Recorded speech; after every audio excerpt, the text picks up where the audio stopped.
Welcome, everyone, to another episode of Amplify. Actually, it's the first episode of 2026. And my guest, Suha, everyone knows Suha. And it's so great to join you again and Happy New Year, my friend. Your girlfriend, your hair is long. Yes, it is. It's finally growing long again. Love it, love it. Thank you. Welcome, and thank you for being my first guest of 2026. I'm It so has excited. been quite a year. Last year was quite a year. It has. It Yeah. has. I shared a couple of posts on LinkedIn Mhm. this past week, actually, one kind of wrapping up what 2025 was like. And I have to admit, I was really, that I went all in on LinkedIn at the beginning of last year. So I, Good. I wanted to see what changed from January 2025 to January 2026 and see the growth that I Love that I it. experienced. And it was really eye-opening how consistency and commitment and dedication to stay the course and post not necessarily every day. And not necessarily the same things, and varying things that are personal, things that are professional, things that I know people want to read. It just really, I don't want to say surprised me, but I was surprised by the growth that I did experience. But I also wanted to make sure that I didn't just paint a rosy picture, because obviously 2025 was a really a defining year for many, not just for me. And I had some challenges, and I made my mistakes, and part of the kind of end of year reflection is looking at, well, what went well, but what also didn't go as Yeah. well, and why, and reflecting on how can I do things better the next year, so not to repeat those mistakes. So that for me was very cathartic, if you will. It helped me really understand where I was and where I want to go. And that's actually one of the reasons why my word for 2026 is actually clarity, Claire. because because everything that I went through and the experiences that I had and the mistakes that I had and the lessons that I learned all have given me clarity of where I want to be in 2026. It does. And not everything pans out the way you No, expect it to. There's no, some things that you think are going to just take off. And sometimes the things that you don't think take off are what hits. absolutely. It's I'll share my biggest mistake, and this was really the eye opener for me. I thought, you know, um, how do I want to say this? I know people like me, and I thought that if people like me, they will want to do work with me. And really, building credibility and trust is not about liking someone. I had to prove myself oh my. to others, even though they liked me. We'd have conversations, and I know that they liked me, but there's that line between liking Mm, someone and actually wanting to work with them.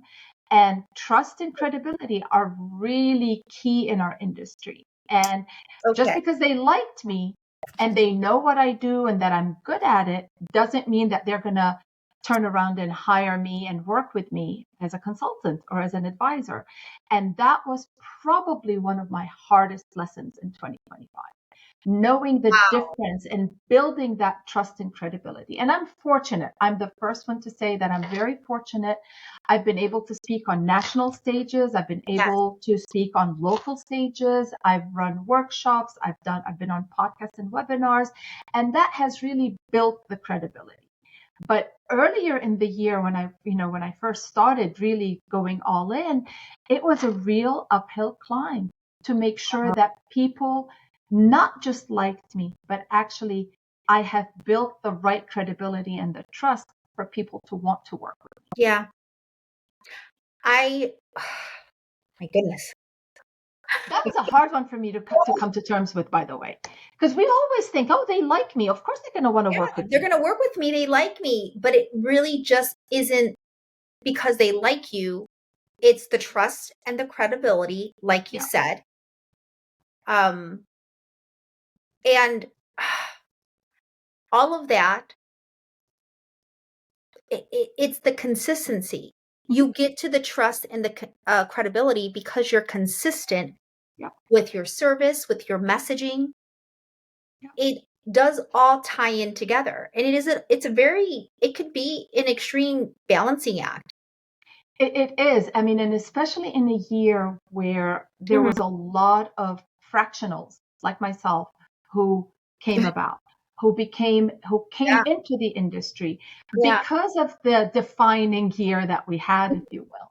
And so standing out, and they're all great. I can name 10, 15 different fractionals out there that do very similar things that I do, who are great at what they do, just like I'm great at what I do. And so finding the way to stand out and make yourself differentiate yourself and the services that you provide, what you do, and your relationships, that was part of that huge lesson that I learned. yeah.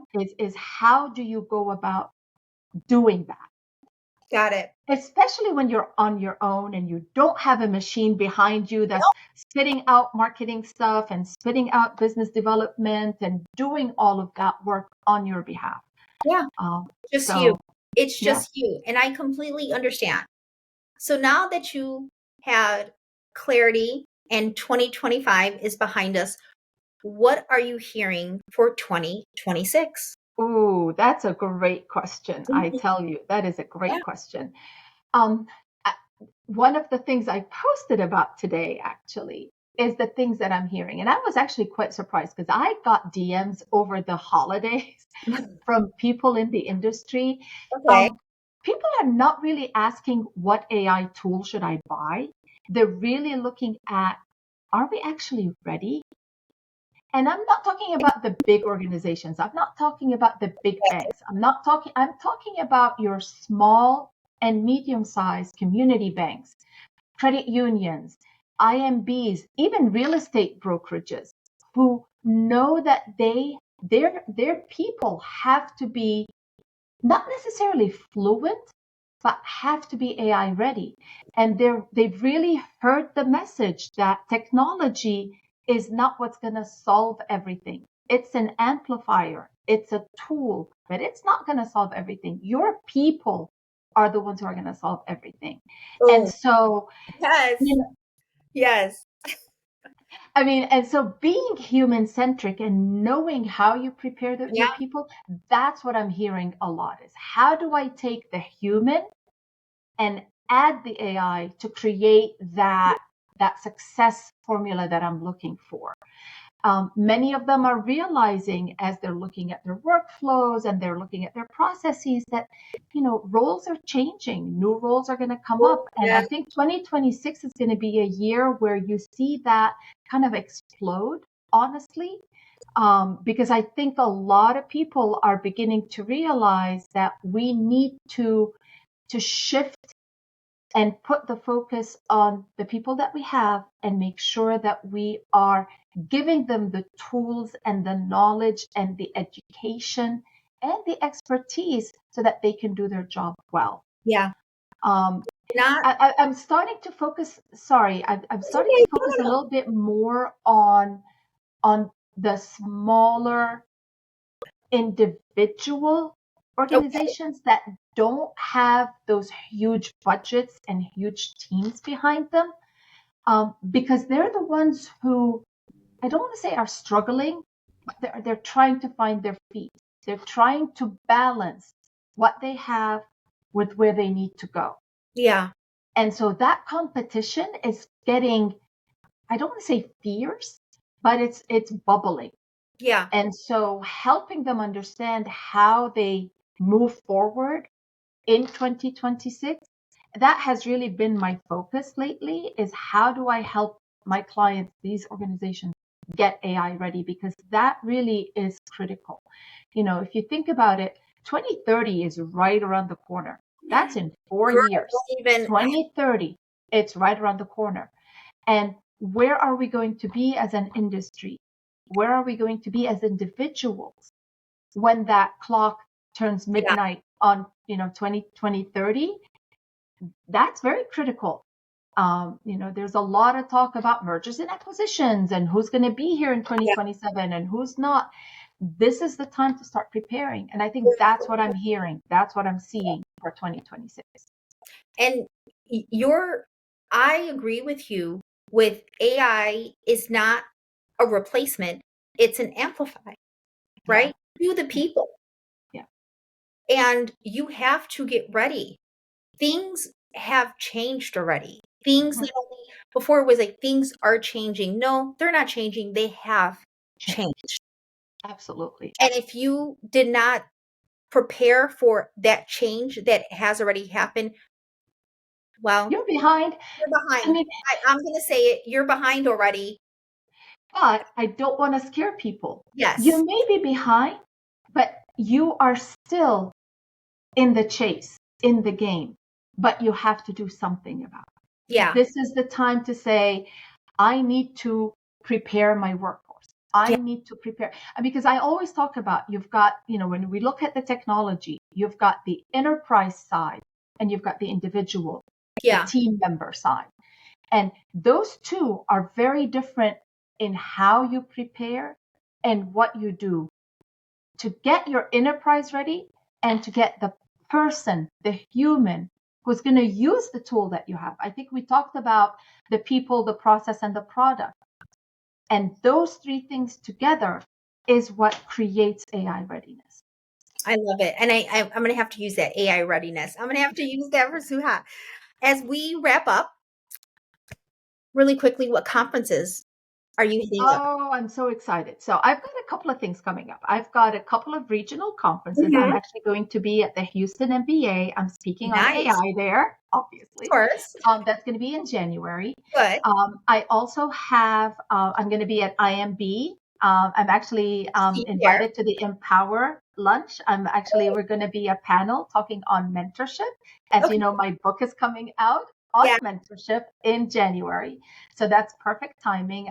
The panel is amazing. We had our kickoff call yesterday and I was just blown away. Great. Between Latasha Wadi and from Kind Lending as well. We had Nina from A&N Mortgage. It's a stellar panel there. Nice. So I'm going to be at that. I'm also going to be in Myrtle Beach doing a follow-up AI workshop for the Myrtle Beach top producers, real producers. Nice. Yeah, this is a follow-up from the one I did in Charleston back in December.